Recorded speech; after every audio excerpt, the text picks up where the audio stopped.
This is an excerpt from I've Been to the Mountaintop by Dr. Martin Luther King Jr. Some context: the following speech was given on April 8, 1963 in Memphis, Tennessee, the day before Martin Luther King Jr. was assassinated.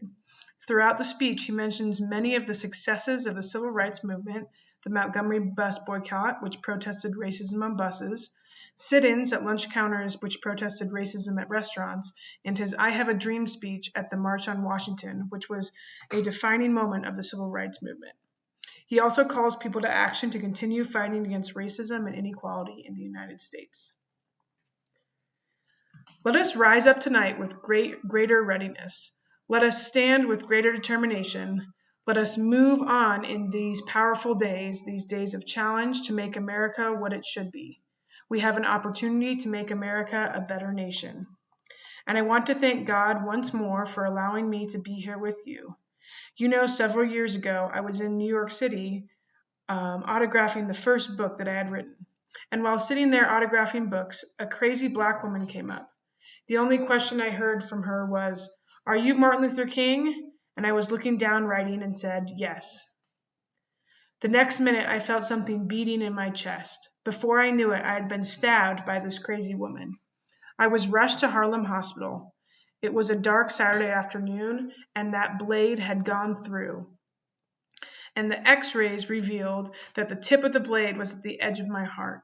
It came out in the New York Times the next morning that if I had merely sneezed, I would have died. Well, about 4 days later, they allowed me, after the operation, after my chest had been opened and the blade had been taken out, to move around in the wheelchair of the hospital. They allowed me to read some of the mail that came in, and from all over the states and the world, kind letters came in. I read a few, but one of them I will never forget. It simply said, "Dear Dr. King, I am a 9th grade student at White Plains High School," she said. "While it should not matter, I would like to mention that I'm a white girl. I read in the paper of your misfortune and of your suffering, and I read that if you had sneezed, you would have died. And I'm simply writing you to say that I'm so happy that you didn't sneeze. And I want to say tonight that I, too, am happy that I didn't sneeze, because if I had sneezed, I wouldn't have been around here in 1960 when students all over the South started sitting in at lunch counters, standing up for the best in the American dream. If I had sneezed, I wouldn't have been around in 1961 when we decided to take a ride for freedom and ended segregation in interstate travel. If I had sneezed, I wouldn't have been around here in 1962 when the Negroes in Albany, Georgia decided to straighten up their backs. And whenever men and women straighten their backs up, they are going somewhere, because a man can't ride your back unless it's bent. If I had sneezed, I wouldn't have been here in 1963 when the black people of Birmingham, Alabama woke up the nation and brought into being the Civil Rights Bill. If I had sneezed, I wouldn't have had a chance later that year in August to try to tell America about a dream that I had had. I'm so happy that I didn't sneeze.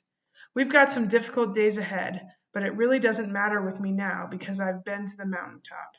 And I don't mind. Like anybody, I would like to live a long life. A long life has its place, but I'm not concerned about that now. I just want to do God's will, and He's allowed me to go up to the mountain. And I've looked over and I've seen the promised land. I may not get there with you, but I want you to know tonight that we as a people will get to the promised land.